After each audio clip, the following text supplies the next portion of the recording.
स्वागत करेंगे। बल्लभगढ़ से विधायक हैं मूलचंद शर्मा जी और बातचीत के क्रम को आगे बढ़ाएंगे हमारे सहयोगी Hitendra. Over to you Hitendra. Thank you Bhavna और चविस का। सर बहुत बहुत स्वागत आपका हरियाणा न्यूज़ के खास कार्यक्रम फरीदाबाद कॉन्क्लेव 2026 में। सबसे पहले तो आपको मैं बधाई दूंगा विधानसभा चुनाव में जो आपने हैट्रिक लगाई, लगातार तीसरी बार जीत, क्योंकि किसी भी जनप्रतिनिधि के लिए बहुत मुश्किल होता है एक बार चुनाव में जीत हासिल करने के बाद जब वो दोबारा जनता के बीच जाते हैं तो बहुत मुश्किल होता है जीत हासिल करना, लेकिन आपने लगातार 3 जीत हासिल की। क्या कहेंगे सर, किस तरह से ये पॉसिबल हो पाए? मैं सबसे पहले हरियाणा न्यूज का धन्यवाद करूंगा।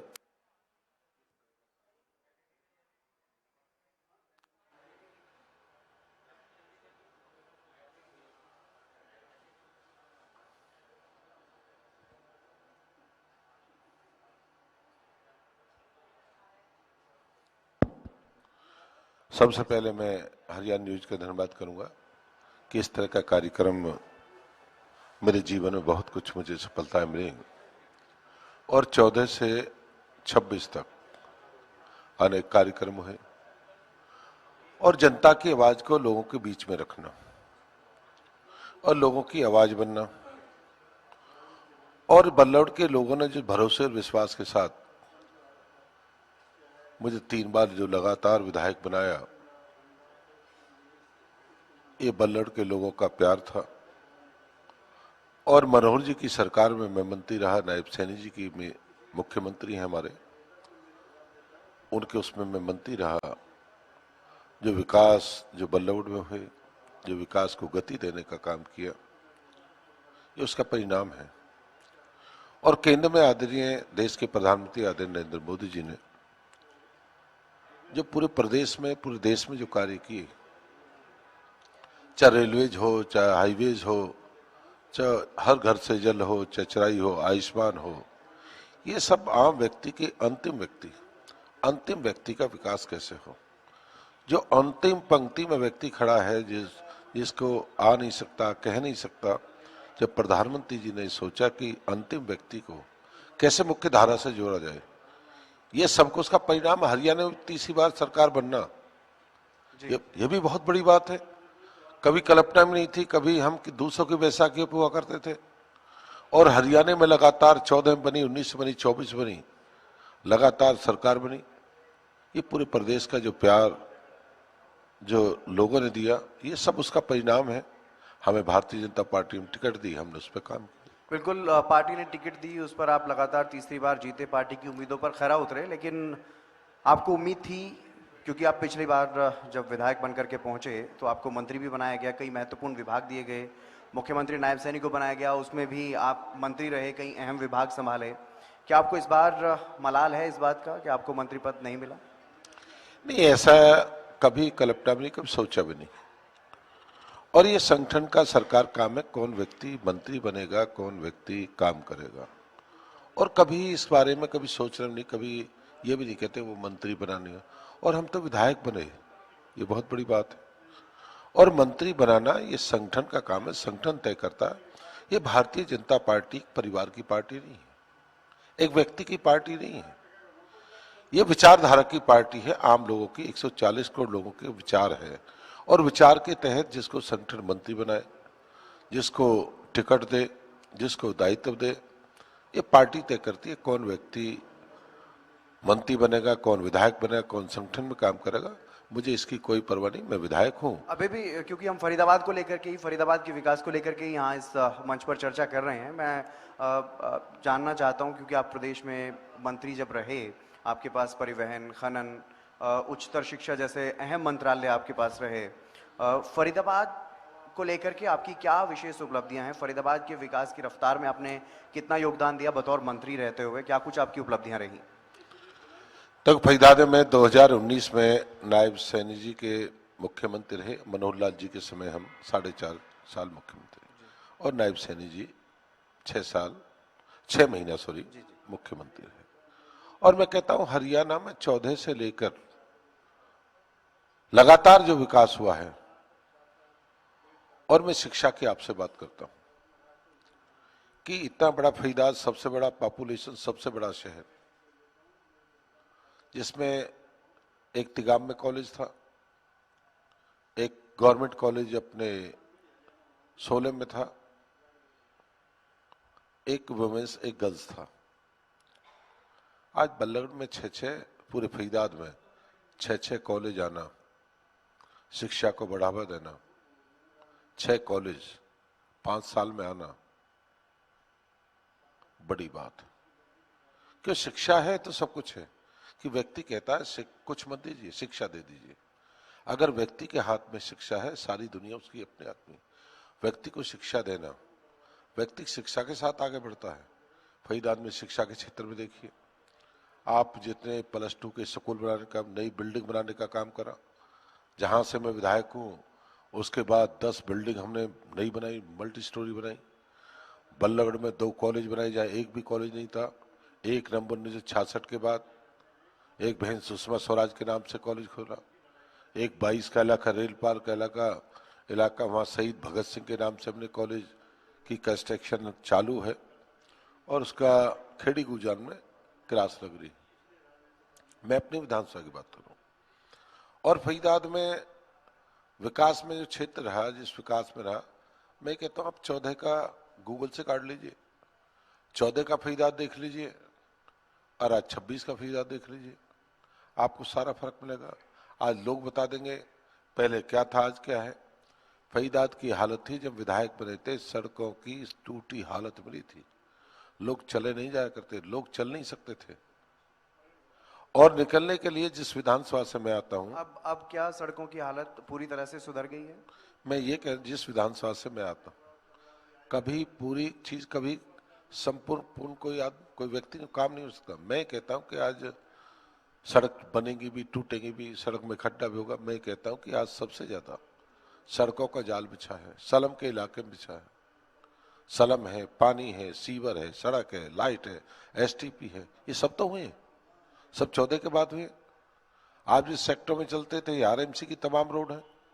आप एनआईटी जाइए, बल्लभगढ़ जाइए, अपने बड़खल जाइए, बल्लभगढ़ में जाइए, देखिए आप आज आरएमसी में तब्दील है, हर खम्भे पे लाइट है। और मैं कहता हूं इतना ज्यादा सीवर पे, पानी पे जो काम हुआ, पहले लोग, जब मैं चुनाव में 14 से पहले लोग कहते थे या तो मलबा गिरवा दो, मलबा एक टोली गली में, या हेडपंप लगा दो।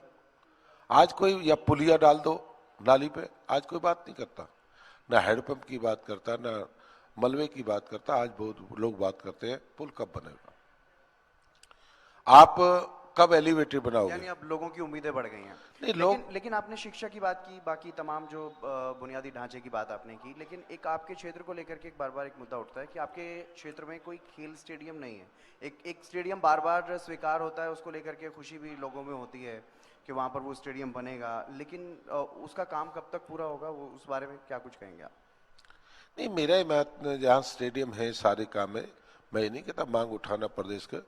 फरीदाबाद सबसे देश और दुनिया के मानचित्र में फरीदाबाद की बात करता हूँ। देश से दुनिया पे जब हरियाणा की सुई टिकती थी, फरीदाबाद पे टिकती थी। 1980 का फरीदाबाद देखिए, 1982 का फरीदाबाद देखिए, 85 का फरीदाबाद देखिए, जहां सुई से लेकर हवाई जहाज इस फरीदाबाद बनते थे। उसके बाद गुड़गामा बढ़ा, गुड़गामा की तरफ बढ़त हुई। समय के साथ साथ आज फरीदाबाद आने वाले समय बात करूं मैं आपको कि फरीदाबाद देश से दुनिया के मानचित्र पर हरियाणा का एक ऐसा जिला रहेगा जिसको कोई रोक नहीं सकता। उसका कारण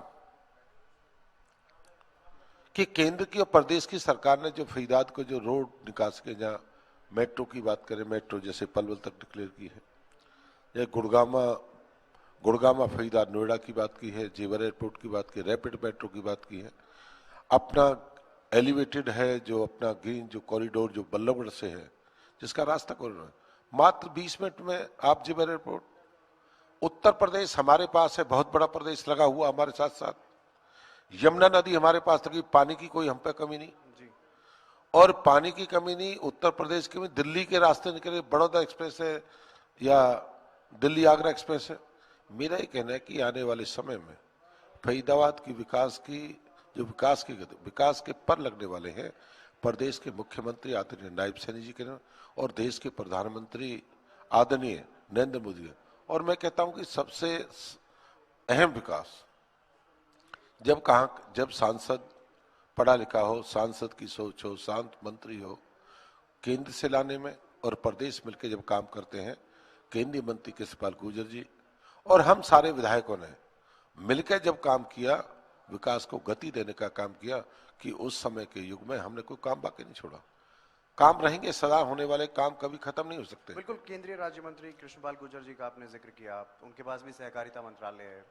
उनका किस तरह का सहयोग आपको मिल पा रहा है ताकि फरीदाबाद के विकास को, जो आप कह रहे हैं बात, कि दुनिया के नक्शे पर फरीदाबाद अब उभरता हुआ दिखाई दे रहा है? क्योंकि हरियाणा में 2 शहर, गुरुग्राम और फरीदाबाद का सबसे पहले जिक्र होता है। गुरुग्राम पहले से ही दुनिया के नक्शे पर है, दुनिया की बड़ी बड़ी कंपनियां वहां पर काम कर रही हैं, लेकिन फरीदाबाद क्या उसके मुकाबले, गुरुग्राम के मुकाबले कहाँ खड़ा हुआ है? नहीं, मेरा आपने जगह केंद्र से हम पे बहुत अच्छे रेलवे अंडरपास है, रेलवे अंडरपास है, केंद्र से मंजूरी लेना है। आगरा कैनाल है, आगरा कैनाल से हमें गुड़गामा आगरा कैनाल है, केंद्र से परमिशन है। मतलब कुछ ऐसी परमिशन जो केंद्र से आती हैं, हाईवेज है केंद्र से निकलते हैं। इन सबके दोनों के सहयोग से, केंद्र और प्रदेश का, केंद्रीय मंत्री हो, प्रदेश के मंत्री हो, प्रदेश के विधायक हो, सबके सहयोग से विकास को गति मिलती है। एक व्यक्ति के विकास से कोई गति नहीं मिलती। जब केंद्र और प्रदेश के, हरियाणा एक ऐसा प्रदेश है, ये केंद्र के साथ चलता है। बिल्कुल सही कहा आपने। प्रदेश और केंद्र में, और बल्कि अब तो फरीदाबाद नगर निगम की बात करें तो ट्रिपल इंजन की सरकार फरीदाबाद में है। ट्रिपल इंजन की सरकार में केंद्र में भी राज्य मंत्री हैं, और प्रदेश की अगर मैं बात करूं तो यहाँ पलवल भी, क्योंकि फरीदाबाद लोकसभा क्षेत्र में ही है, तो 3 मंत्री प्रदेश सरकार में हैं। क्या सभी मंत्रियों का सहयोग बल्लभगढ़ क्षेत्र के लिए, विशेष रूप से अगर मैं बात करूं, मिल पा रहा है जितना मिलना चाहिए? उस जो भी आप मांग होती है आपकी संबंधित विभागों से, क्या वो मांगे पूरी हो पा रही हैं? नहीं, मेरे बल्लभगढ़ में कोई मांग की कोई मुझे भी नहीं। मेरे बल्लभगढ़ में विकास 2019-24 तक मेरे 250 करोड़ का एलिवेटेड मेरे वहाँ काम चला हुआ है, 6 महीने में कंप्लीट होने वाला है। 2 रेलवे अंडरपास हैं, उन पे काम चला हुआ है, वो आने वाले 1 साल में कंप्लीट होने वाले हैं। कॉलेज है, 52 करोड़ का कॉलेज है, हमने बिजली बोर्ड से जमीन ली है, 52 करोड़ की जमीन खरीदी है, 28 करोड़ की लागत से कॉलेज बन रहा है, वो काम हमारा प्रोग्रेस में है। अभी हमारी जो मेट्रो है, मेट्रो की जो शुरुआत है बल्लभगढ़ से पलवल जाने वाली, केंद्र का प्रोजेक्ट हमारे पास है। मैं कहता हूं कि कोई प्रोजेक्ट बल्लभगढ़ में ऐसा नहीं है। 2027 तक बल्लभगढ़ में कोई ये व्यक्ति कहते काम बाकी रह गया, हम 2027, राजनीतिक बहुत कम कहते हैं, और मैं आपके मन से कह रहा हूँ 2027 तक हम बल्लभगढ़ का 90% काम क्लियर कर देंगे। कोई व्यक्ति, कोई घर जल से नहीं लेगा, सीवर, पानी, लाइट, और हर गली में मेरा तो अनऑथराइज 100 कॉलोनी है, 100 कॉलोनी है, और 100 कॉलोनियों को में से ऑथराइज कराना, उनको सरकार से पास कराना, फिर उनमें सीवर गिराना, पानी गिराना, सड़क बनाना, लाइट लगवाना, ये सब अभी तो हुआ है। आप कह रहे हैं विकास की उड़ान जो है वो अब फरीदाबाद भर रहा है, विकास में रफ्तार जो है वो फरीदाबाद में देखने को मिल रही है। लेकिन पिछले दिनों आपका एक वीडियो वायरल हुआ कैबिनेट मंत्री राव नरवीर जी के साथ कि पूरे शहर का बुरा हाल है। वो किस संदर्भ में आप बात कर रहे थे? उसमें वो आपको ये भी कहते हुए नजर आया कि आपने मंत्री रहते हुए क्या किया? नहीं, मेरे मंत्री आदरणीय, उनकी हंसने की आदत है, मेरे आदरणीय हैं, मंत्री हैं, मेरे बड़े भाई हैं। उन्होंने ये कहा था, भाई पंडित जी आप मंत्री थे कैसे रह गए? ठीक कहा, जवाब ठीक है। जब व्यक्ति जिम्मेदारी होता है तो व्यक्ति को कहता है यार मूलचंद से कैसे रह गए, और उसका कहने का दायित्व भी है। मैं उस विषय को नहीं लेता, अतीत से कुछ सीखा जाता है। आप किसी की नेगेटिव मत सोचिए। कोई व्यक्ति कोई बात कहता है, उस व्यक्ति से ज्ञान मिलता है। उन्होंने कहा शर्मा जी आप मंत्री थे, आपको कराना चाहिए था, बिल्कुल ठीक है। हर काम नहीं हो सकते, हर काम अब व्यक्ति अपने पूर्ण नहीं है, कि व्यक्ति जो मंत्री ने कहा बिल्कुल ठीक कहा। और कोई काम रह जाते हैं तो सरकार है हमारी, आज हमारे मंत्री हैं, वजीर हैं, केंद्र में हैं, प्रदेश में हैं, जो काम है उनसे कराएंगे। आज विधायक हैं, और कोई काम बाकी है तो अपनी हरियाणा सरकार है, नायब सैनी सरकार, उससे पूरा कारण काम करेंगे। और काम तो मैं कहूँगा कभी जीवन जब तक रहेगा, कभी काम खत्म नहीं होंगे। हर व्यक्ति डिमांड करता है, हर व्यक्ति एक चलता आगे बता देता है, ये नहीं है तो ये कराइए, ये नहीं तो ये कराइए। ये सारे जब तक जीवन रहेगा, जब तक काम बढ़ते रहेंगे, काम चलते रहेंगे और काम कभी पूरा नहीं हो सकता। पर व्यक्ति को जब ये पता है कि ये काम मुझे पूरे करने, उनको पूरा करने चाहिए। मैंने काम को लेकर के आपसे सवाल पूछा था, लेकिन आपने जिस तरीके से बताया राव नरवीर जी के बारे में, वो एक दो बार और इस तरह से आपके ऊपर यूं कहें कि तंज कसते हुए नजर आए हैं। वो हंसी मजाक है या वाकई कोई आपका ऐसा कोई रिश्ता है जिसमें इस तरह की बातें होती हैं? नहीं, मेरे रिश्ते हैं, मेरे बड़े भाई हैं और हमने मिलकर काम किया बहुत लंबे समय। हमारे आदरणीय हैं, सम्मानीय हैं। कभी मैंने ये भी नहीं कहा किसी को, और किसी अपने से बड़े से सीखने को मिलता है, टकरार से कभी नहीं मिला। अगर व्यक्ति से सीखना है तो बड़े से सीखिए, उम्र में बड़ा हो, ओहदे में बड़ा हो, उस व्यक्ति से सीखने को क्या मिलता। मेरे आदरणीय है और मेरे सम्मानीय है। अब अगर मैं आखिरी सवाल आपसे लूंगा, बल्लभगढ़ को लेकर के आप कह रहे हैं कि काम लगातार चलते रहते हैं। फिलहाल आपकी क्या कुछ प्राथमिकताएं हैं, जो प्राथमिकता के आधार पर आप जो चाहते हैं कि ये काम जल्द से जल्द पूरा हो? क्योंकि शिक्षा के क्षेत्र में भी आपने बताया कि काम हो रहा है, खेल और खिलाड़ियों के लिए स्टेडियम की भी बात है, तो क्या कुछ आपको लगता है, क्या कुछ प्राथमिकताएं हैं आपकी अभी? मेरे बल्लभगढ़ विधानसभा की आप बात कर रहे हैं।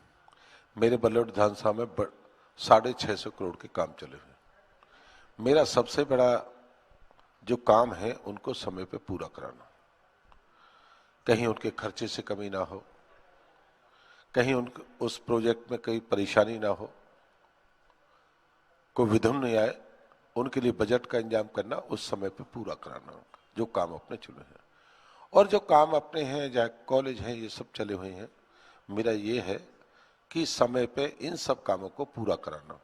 आप बात कहने लगे जी कॉलेज हमारे पास हो गए, हमारे एक और है हमारा बस स्टैंड।